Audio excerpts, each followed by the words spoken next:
Olá, nós vivemos na atualidade um cenário complexo devido à pandemia da Covid-19.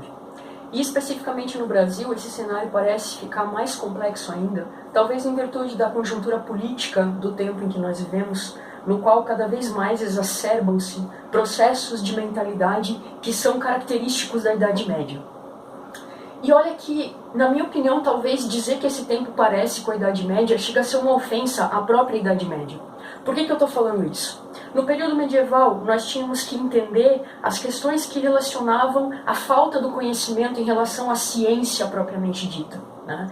E ainda assim, o universo medieval nos concedeu, por exemplo, as catedrais góticas, que ainda estão de pé na Espanha, na França. Tudo bem que Notre Dame pegou fogo, mas isso é um detalhe que não vem ao caso, né? Então, essas questões me fazem pensar que hoje, com as informações que a gente tem disponíveis em termos de ciência, com a questão do mapeamento do DNA, da genética, das informações relacionadas à microbiologia, isso me faz pensar que talvez hoje nós não sejamos medievais, nós somos piores do que eles eram na Idade Média. E esse cenário no Brasil, ele parece mais forte ainda, como eu já disse, em virtude das questões políticas que nós vivenciamos. Para quem não me conhece, eu sou historiadora. E o historiador, ele tem uma preocupação em buscar, pelo menos uma parte de nós, o motivo pelo qual as coisas acontecem como elas acontecem.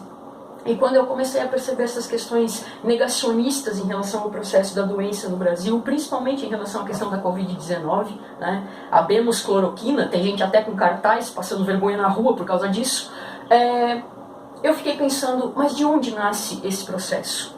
E para a gente entender de onde vêm essas questões, a gente precisa entender um pouco sobre a história da saúde pública no país. A gente precisa entender como essas questões foram sendo construídas ou não construídas, porque isso é um fato importante.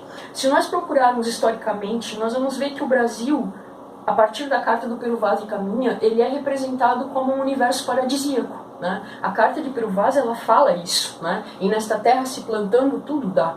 Né? Fala sobre a beleza das pessoas da terra, que eram os indígenas, né? E fala sobre o quanto essa população era robusta, sobre o quanto essa população era ágil e, sobretudo, sobre o quanto essa população desconhecia as doenças que estavam acometendo a Europa. E essa população, ressalto aqui novamente, os indígenas, passaram a conhecer essas doenças principalmente e justamente pela chegada desses europeus que trouxeram consigo as enfermidades as quais o sistema imunológico dessa população não conhecia. Esse idílico, né, essa representação paradisíaca do Brasil a partir da Carta do Pero Vaz de Caminha, ela durou muito pouco. Já no século XVII, o Brasil era visto como um verdadeiro inferno. E 3 razões ameaçavam o empreendimento colonial dentro desse contexto. Que razões eram essas? Primeiro, os conflitos internos que aconteciam aqui.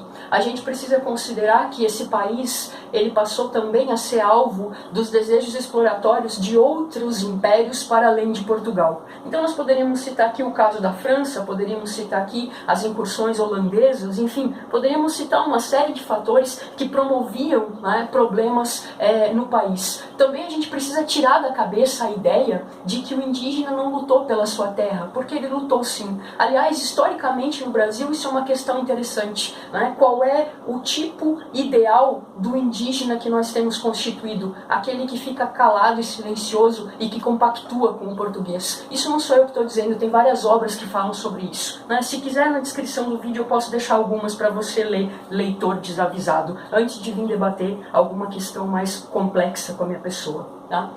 Uma outra questão importante que a gente precisa considerar diz respeito ao fato de que a vida material no país era difícil. Aliás, a vida material no país ela é difícil até os dias de hoje. Tá?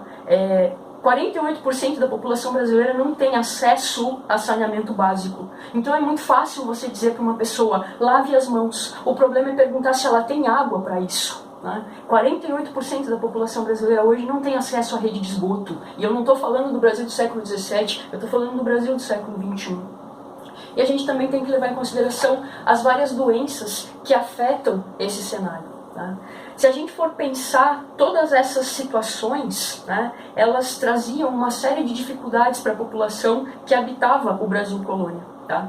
Esses problemas se somavam a outros primeiro a gente precisa considerar o território imenso, né, que compunha o Brasil e que compõe o Brasil até hoje. Tá? Nós também precisamos considerar a pobreza dos habitantes do país. Tá? Isso é uma questão que nos afeta também até hoje, porque nós somos um país que tem uma desigualdade de renda muito grande. Tá? E nós precisamos eliminar esse problema antes de pensar em eliminar várias outras questões. Tá? E somado a isso, a gente precisa considerar que no Brasil colônia as pessoas tinham medo de se submeter aos tratamentos médicos aos quais elas eram indicadas. Porque esses tratamentos muitas vezes enfraqueciam muito mais essas pessoas do que ajudavam a recuperar a sua saúde. Eu estou falando aqui dos famosos purgantes e das sangrias. E aí vem a questão, quem a população, e aqui eu estou falando de população pobre, tá? Quem essa população vai buscar como elemento que vai auxiliá-la no seu processo de saúde e doença? Ela vai buscar os curandeiros indígenas, a sabedoria que esse povo da terra e da floresta possui, e ela vai buscar também o apoio e o amparo dos curandeiros negros escravizados que foram trazidos para cá. Essas questões a gente oculta da história da saúde pública no Brasil, por quê? Porque essas pessoas que são tão importantes, com a sua sabedoria tradicional, passada de mãe para filha, passada pela oralidade, porque essas pessoas são escondidas? Por que não se fala sobre elas? Por que não se busca mais sobre esses saberes? Até porque a indústria farmacêutica ela vai buscar nas plantas que os indígenas e os mateiros e os negros escravizados conheciam muito bem, para fazer a base daquilo que nós usamos. A ausência dos serviços de saúde durante o período colonial e durante o período imperial do Brasil é uma verdade inegável. E a orientação médica nesses lugares e nesses momentos, ela só era aceita a partir do momento em que a sociedade enfrentava um processo de epidemia. E se podia fazer muito pouco em relação às pessoas doentes nesse momento? Se podia fazer o quê?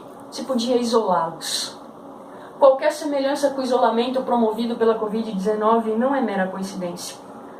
Eu acredito, assim como Schopenhauer, que a história é uma espiral cíclica em ascendência. Enquanto não há uma cura efetiva para uma doença, no caso da Covid, uma vacina, o que resta a fazer a não ser seguir os mesmos protocolos e os mesmos passos que nós fazíamos lá no Brasil colônia? Isola-se a pessoa, marca-se a pessoa, estigmatiza-se o doente. E o pior, culpabiliza-se o doente por ele ter adquirido essa doença. Na minha opinião, não é o enfermo da Covid que talvez deva ser culpado do processo. Talvez o culpado deva ser a pessoa que, podendo fazer o isolamento social, não faz. Que, devendo usar a máscara, não usa. E, principalmente, que não consegue entender a necessidade de perder, entre aspas, um final de semana que não esteja na companhia dos amigos para preservar a vida, não só a sua, mas a vida das pessoas que ela ama, ou supostamente ama, porque se ela executa esse ato de necropolítica, vamos dizer assim, que é e não respeitar essa condição, então talvez essa pessoa não tenha amor nem a si e nem aos outros. Eu vou ficando por aqui e para uma próxima continuaremos falando sobre as questões relativas à saúde pública no Brasil e aí sim, posterior a esse momento, com a vinda da família real. Um grande abraço a você que me ouviu pacientemente até agora.